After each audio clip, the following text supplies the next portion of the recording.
Chapter 9, Application.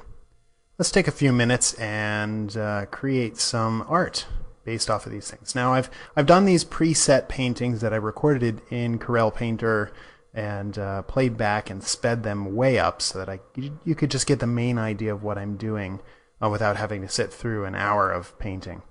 So here's one I wanted to do like a dusk kind of setting on a city street. I wanted these kind of a wet street with these glowing windows and the kind of contrast to the cool light. So doing the color temperature thing here with the deep reds into orange into yellow for the windows. I'm going to paint some little reflections on the windows, some atmospheric depth to have that kind of cool sky fill. The darker, closer to camera. Paint in some kind of specular reflections down onto the road, reflections of the sky, reflections of the windows. Make it look like a wet street. This is a very quick impressionistic painting, but hopefully you get the idea. There's some light here shining on some trees, little highlights, a little bit more detail in here, a little bit of direct sunlight, little character there. And it gets pretty close for a very quick sketch, but you can see these principles are kind of applied that we've already talked about. Alright, so there's one. That's a quick sketch. And, alright, I'm going to do another one here that's like a mansion, kind of an old house. So I block in some color, and then I think, alright, I want to do something like dappled sunlight, like a bunch of trees and kind of light shining through onto the door of this place. So I'm kind of painting in some darker trees. I start with kind of broad color, so that kind of dynamic occlusion into the corners, get a little bit more saturated, and start with the rough and block in more details as I go. I want to have a good amount of bounce light from a little pool of light right by the door, where you get the direct sun shining off that concrete, the little steps there. So notice how I work over the whole image too, to just kind of keep everything in focus. Like, all right, I paint more light in here, a little bit more bounce light there on that little ledge that's coming out. Kind of scribble in, work into details. Start with the broad picture like I'm squinting my eyes, and then keep refining. So a little bit of bloom from the sky, a little bit more of that dappled light coming through, the stronger light, and a good amount of bounce in there. Paint in some more details, a little bit more light, a little brighter areas. Some nice bounce up onto the door there, a little bit of green foliage, and the brighter green, where the light hits, some flowers hanging down, something like that. A little bit of camera bloom, and there you go. Another very quick sketch, but you get the idea. At this one I want to do like a broad mountainscape. I want it to feel big, like waterfalls and mountains and snow-capped mountains in the back. So I'll choose colors that go more towards the purple in the atmosphere, the blue distance, kind of layered with like a river coming through here. So again, the dark closer to camera as there's less atmosphere. Color choices, you just kind of look at photos and look at reference to see what happens with colors in the real world. I'm going to go with a little pool of light in the middle there, that kind of green spot, and little waterfall, little castle-ish thing.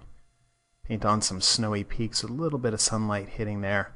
Paint in some more atmosphere back here, darken areas, lighten areas, so you get that nice light on dark, dark on light type of thing going on. A little bit of haze at the bottom of the waterfall where the mist is stronger, and up near the top to help separate out all these different layers.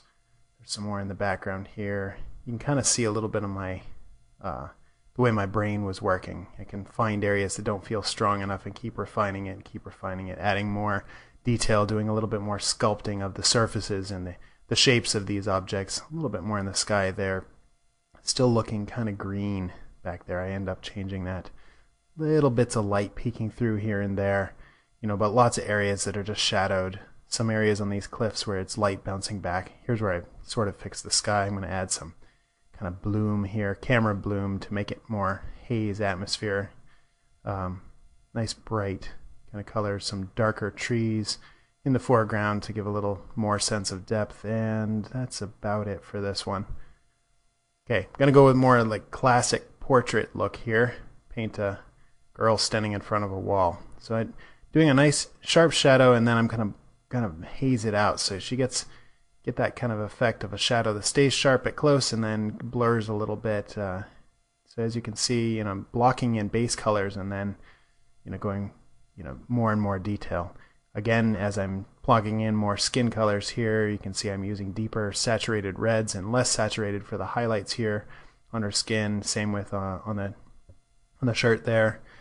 Adding a little bit of framing elements. Sorry, these were all done really fast. I'm a 3D lighter by trade. These are paintings that it's quicker for me to show the ideas in paint form. So painting in a little bit more detail, a little more sculpting. Notice how as she gets closer to the wall there that there's kind of a gradient of tone, as it gets closer to the wall, that kind of dynamic occlusion type feel. A little bit of vignetting up around the top, kind of working in a little bit in the shadows, a little more detail. Vignetting here on the bottom to kind of frame the image, a little darker, closer to camera, kind of wrap things around to kind of hold your eye in. Blending some of the wall stuff here. It's hard to see what exactly the paintbrush is doing, but it's actually kind of smoothing out some of the stuff. Kind of frame it, paint some black. And here's the final kind of painting, with a little bit more detail that I went off of. Again, these are sketches, but all of these principles apply. This one I wanted to go for like a kind of a dark night, kind of wet, creepy European village street type thing. So the way I work, I get a rough sketch, plan everything out here with a rough sketch, and then I start blocking in color over top, just so that I get the general idea and the real rough perspective in there, and kind of say, all right, I want moonlight kind of coming in. This one I want to be kind of strong, so I'm going to put darker colors, darker saturated colors into the crevices and the creases and the most obscured parts, the most occluded parts here, and a little bit more moonlight coming out. Blend it in, get some warm windows in there just for the contrast. Choose my colors not too saturated, but enough to complement the blue and be really strong. Start painting in the creases in the stones, and keep refining the details here. Add some shadows of stuff off screen to give you the impression that there's some buildings off to the right that we can't see, kind of block it in, kind of tighten this little alley.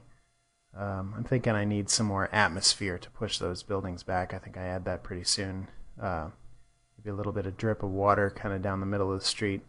Again, I find that I work well when I stay impressionistic and work really fast, and then I can focus on the big picture and not get caught up in little details. I stay kind of broad, stay zoomed out, kind of work my lighting in, and then get more detail. There's a little bit of atmosphere. And there we go. All right. Another one here. I want to paint in a sky. I wanted to have a painting where it's kind of like a sea cliff with some sort of building on this kind of prominent cliff in the foreground. Again, I'm doing that whole blocking in colors. You get the more real colors, the object colors in the foreground, and then the atmosphere is affecting the colors as it goes off. And again, I'm working over the whole image, painting in little details here, and like, I kind of scaled this down. My composition wasn't working very well, so here's, paint some clouds. Okay, I kind of like that composition, so keep painting. Keep refining details and figuring stuff out. A little more blue near the shore to get that depth of the water, the volumetric depth, a little bit reflections of the sky, kind of paint in general colors, get that dark foreground cliff. Get a lot of the greens and blues in here. A little bit more reflection of the sky to lighten that water back there. Start working in some details of exactly what these hills are. Maybe a mountain in the background. Didn't really like that mountain. I'll kind of refine it in a minute here. Start defining the rocks and the cliffs and some of the details, putting in some blacks in the foreground. Blacker blacks. They're not all the way black. A little bit more reflections there to balance it out. Some little cool from the blue of the sky fill. Here we go with the mountains again. Add some snow in there to make it more dramatic, make it feel like bigger mountains. Now it's starting to take more shape here. Keep refining details, maybe again a little structure off there to the left, a little bit brighter whites there, and just keep working down my details. And an island. Gotta have a little island there to kind of balance it. And some sort of buildings, like a little dome building. Kind of widen my frame here. Realized I needed a little bit more space. And coming along, I think I refined the grass in the foreground and some of these buildings, add some brush strokes to make it look like grass here, and that's what the final looked like. So I think this brings us to the end of this chapter. And with that, that wraps this DVD. So thank you again for watching. I hope this was helpful. Go create something amazing.